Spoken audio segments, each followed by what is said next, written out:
Welcome back to Euphoria. We are at the Jules So episode. Already hitting me with the stunning imagery. Thank you, Euphoria. Aw, these lyrics are hitting kind of hard. Faded away like this? What do you want to talk about? So far, it's a good therapist. What men want is so boring and simple and not creative and As a man, I can just, agree. Like, I look at myself. You're anything but a fraud. No I feel like there's a lot to way. unpack within what you just said. If anyone doesn't It's a know, lot. she plays like the best character in Yeah. the show Looking, which is also an HBO show. But She is I think awesome. it's necessary. Without the self-criticism, I'd be lost. Fair We're point. free. Fucked up cuticles or chipped nail polish. I mean, I feel like a lot of people do that. Honestly, it would It's just kind of what humans it would do. be a kind of sensual. But not real. Oh, my heart. No. Hit me right in the heart, man. Like, she actually saw me. Easy way, because it sounds cheesy, right? Like, It's cheesy, but it's cute. Honestly, it sounds yeah, like it a felt really... good. I want it to work between them so badly, but if it's going to work, it's going to take... Kind of reminds me of A how lot my of mom time. would see you. Is that how you imagine your mom saw you? Don't hit me with the tears right now. It's like elusive, distant thing, you know. I'm really Like, enjoying this unreachable. because I had never But then really considered I think about this being a thought beautiful process for a things trans that person. are also. I want to be as beautiful as the ocean. Oh, 'Cause the ocean's strong. I My love grandmother the used to music and live the by editing of ocean. this. Sometimes I pray to the ocean. I'm glad you like it so much. The ocean terrifies me. I mean, that's what this has always been about, is like staying alive. I get that. I've had a really hard 6 months. Yeah, you really have. Like if I didn't get out, I was gonna fucking die. How? I really like this therapist. It's maybe like a little hard for me to talk about right now. There's a difference between thinking about hurting yourself and wanting to hurt yourself, but True. I think that gap was closing. Oh, man, fuck Nate. Like, I know it's not all him that caused these problems, but he was a very large part of it. Fuck that piece of shit. So I ran, and I left someone like I really loved behind. Don't make me cry. Stop. No more. Sorry. Shit, stop. You're gonna don't gonna make me want cry. I to. really don't want to. I thought you guys were lying when you said this episode made you cry. I'm the one like really angry at Rue. So they're both angry at each I other. feel like on how available I am to her. I knew that was a problem. You know, like what if she relapses? You know? That's not fair to you or to Rue. Aww.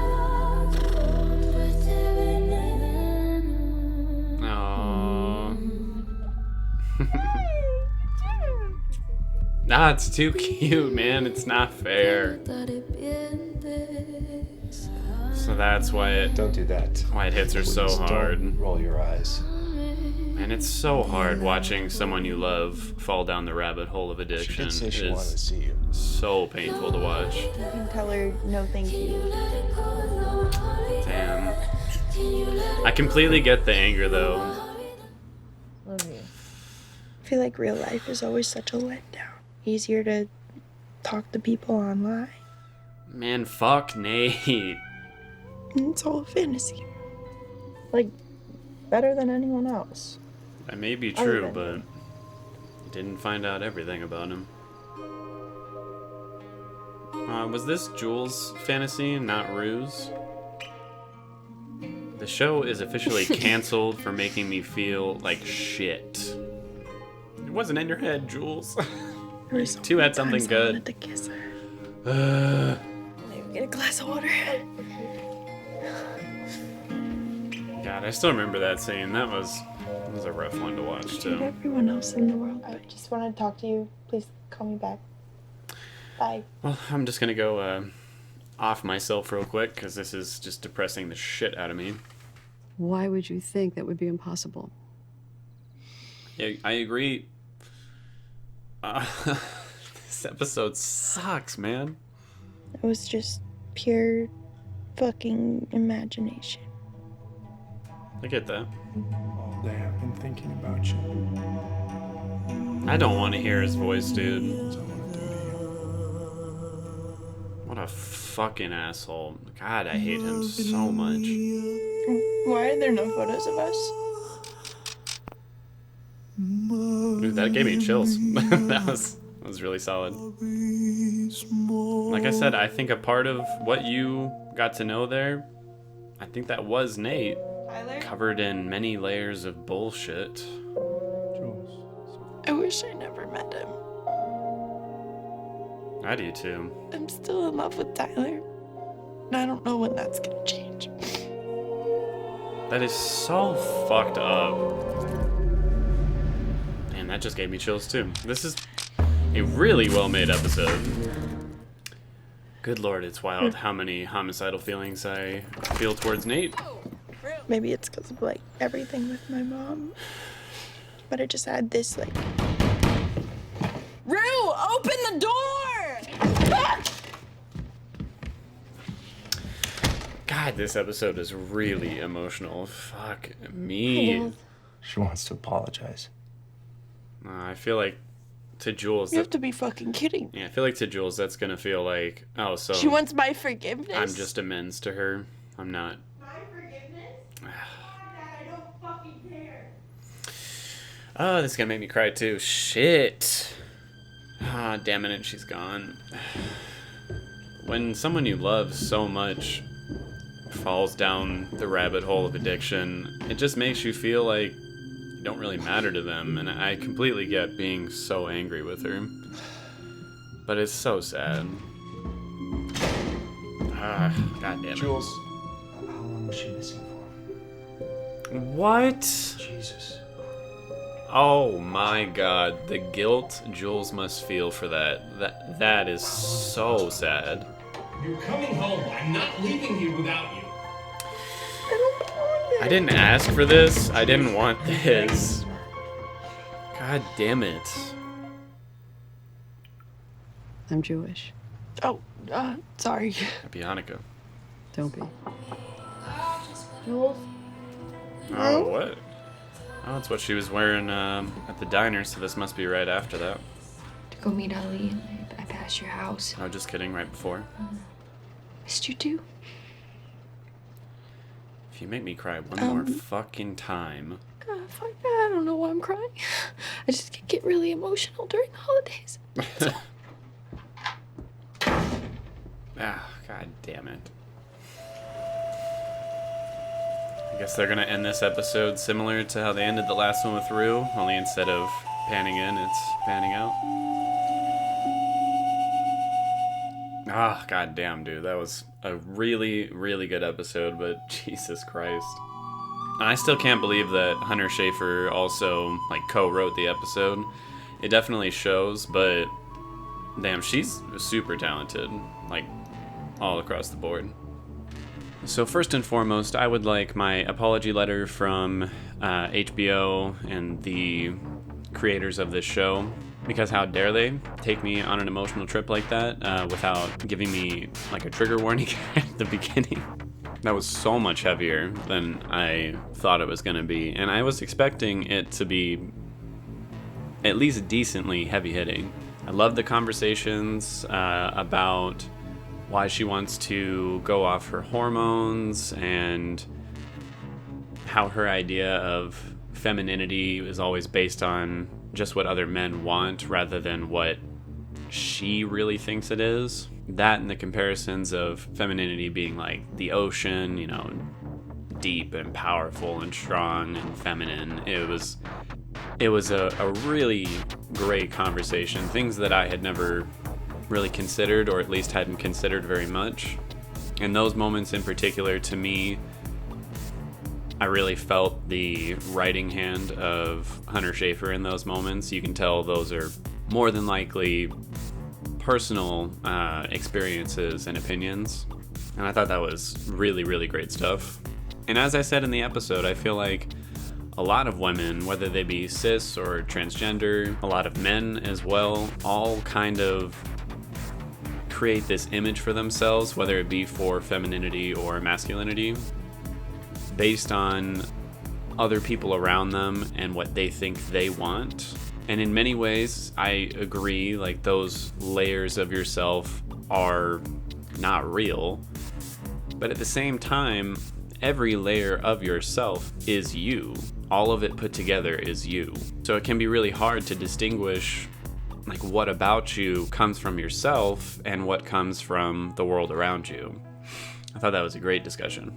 And then her kind of segueing into not realizing that her feelings for Rue in many ways mirror her feelings for her mom, and in many ways doesn't feel like she can be fully appreciated and loved by other people because in her mind, you know, her mom chose drugs over her. And obviously it's not as simple as that, but again, I know very personally how that can feel, where you're watching someone who means a lot to you just throw their life away at not only the expense of their own life, but yours too. And it hurts. It really makes you feel worthless and angry, and it's extremely hard to get over things like that.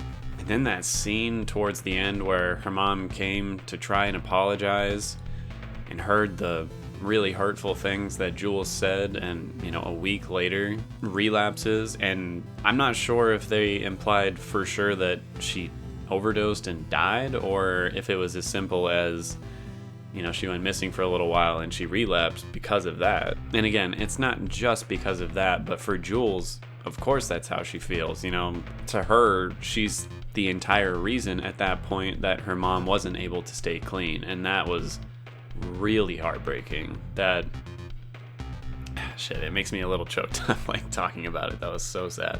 And again, it makes sense why she's so frustrated with Rue at that point, because it's the same thing. She thinks if she doesn't give Rue what she denied her mom, then Rue's gonna relapse and it's gonna be her fault.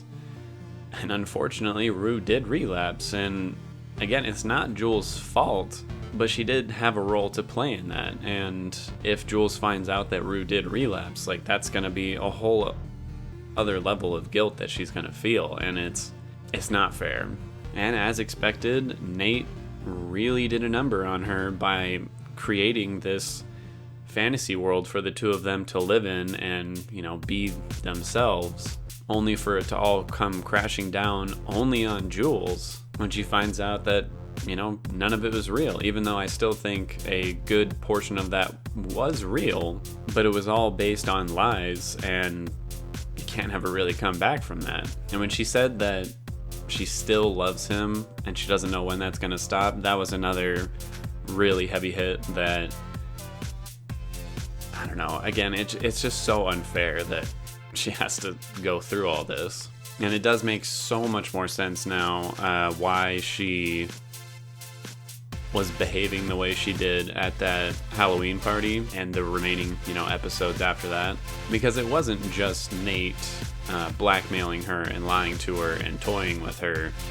It was also all the guilt she felt about her mom relapsing. And again, I'm not sure if she like died or if it was just the relapse, but knowing that that was all weighing down on her at the same time, it makes so much more sense why she was behaving the way she was. And then of course, just the cherry on top, they have to end the episode with Jules trying to apologize to Rue, and Rue, I'm sure in her head, still being really angry and also feeling really guilty about not only relapsing but not going with her.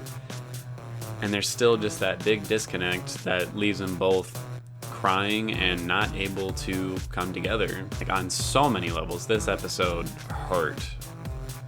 Like this episode hurt really bad, actually. Cinematography in this episode was unbelievably good. Like the opening scene with the projector images on Jules' eye, the final shot showing her crying on the bed as it pans up from the window, which parallels, the ending with Rue. The framing of the scene where she's, having her fantasy sex with Tyler, and it's super like ethereal and dreamlike, and there's that amazing moment that I still think was probably my favorite of the episode, just because it was such good filmmaking. When she asks why there aren't any pictures of her and Tyler, and then, the light goes out showing just the darkness. So fucking good. Like, I cannot get enough of the cinematography on this show. It never disappoints me. Music in this episode was amazing as well. Like, all the really dark, foreboding choir work that was during this episode. The really uncomfortable score that started playing when, she's having the fantasy scene and Rue is walking to the bathroom to shoot up with something. It was just so fucking good, man. Acting-wise, of course, I have to give it to Hunter Schafer. She was phenomenal in this episode. Not only do I want Zendaya to move on to, as many projects as she can possibly get, but I want Hunter Schafer to have that same level of fame and work after this, because holy shit. I think the moment that got me the most in terms of her acting was when she was talking about what happened with Rue, or was starting to, and then wasn't able to keep going as she's trying desperately to hold back the tears, like I'm sure she almost always has to do. And she just can't do it. She starts breaking down, and and then of course the therapist is like, you don't have to apologize to me or anything. Like, it was so good, but I also hate you, Hunter Schafer, for making me feel so many different things. I had a long day at work, okay? I didn't come home to cry and feel bad, but thank you for this amazing bit of art. Editing and pacing in this episode was actually faster paced, I think, than the former episode with Rue. There was certainly a lot more cutting back and forth between flashbacks and memories and fantasies and all that. And even though it's the same concept, it's just Jules talking to her therapist as opposed to Rue talking to Ali, which in many ways kind of her therapist. The fact that it cuts back and forth between so many different things during this episode, even though it's all just this one conversation, it certainly felt faster paced than the last one. And for that reason, I think I do like this episode a little bit better, actually. Overall, I'm going to give this episode a 9.9 out of 10. I think out of all Euphoria episodes, this one might be, the favorite episode for me. It was really, really phenomenal. I was honestly blown away at how amazing it was. Like, there's something to be said about not showing the the sort of triumphs that Jules has overcome, and it focused almost entirely on the trauma and the tragedy. But honestly, that's reality for a lot of people, and the fact that they didn't shy away from that, they leaned into it a lot, I think made for an exceptionally compelling episode. More than ever now, I am desperate for season 2 of Euphoria to see where these characters are going to go, how interactions are going to change between certain people going forward. And as much as I don't think Rue and Jules are right for each other right now, I cannot wait for the moment when hopefully they are going to be right for each other. They're both in a place that will allow them to be together. Because man, that whole scene when she's explaining how Rue's the first girl who really saw her, like, it's beautiful and it's fucking tragic because it could be so perfect, but it's just not. And it's not either of their faults, it's both of their faults. God, that was some good shit. Fuck me. But that is it for Euphoria until season 2 comes along. I can't wait for when that happens. I don't think they've announced a date yet, but as soon as they do, you damn well know I'm gonna start riding the hype train for that next season. What will be replacing this show is The Leftovers, so I hope you're excited for that, because I don't know what the fuck I'm getting myself into with that show either. I just know that I really like the creator of the show, because I loved Watchmen. So here's to hoping that show doesn't make me cry as much, because I'm tired of it. Attack on Titan hasn't made me cry yet, but give it time. I'm sure it'll do its best, because there have been previous episodes where it did. Blood of Zeus hasn't really gotten me yet, but there was one particular moment that almost did. Euphoria has just made me a fucking mess at this point. Watchmen got me to cry. Lovecraft Country got me to cry. Dark got me to cry. Even A Moment in the Umbrella Academy got me to cry. Like, I'm tired. Shadow and Bone, please don't make me cry. Leftovers, please don't make me cry. I'm I'm exhausted and I just want to have fun. So I will see you all on that first episode of The Leftovers. Thank you all for enjoying the ride, and that's about it.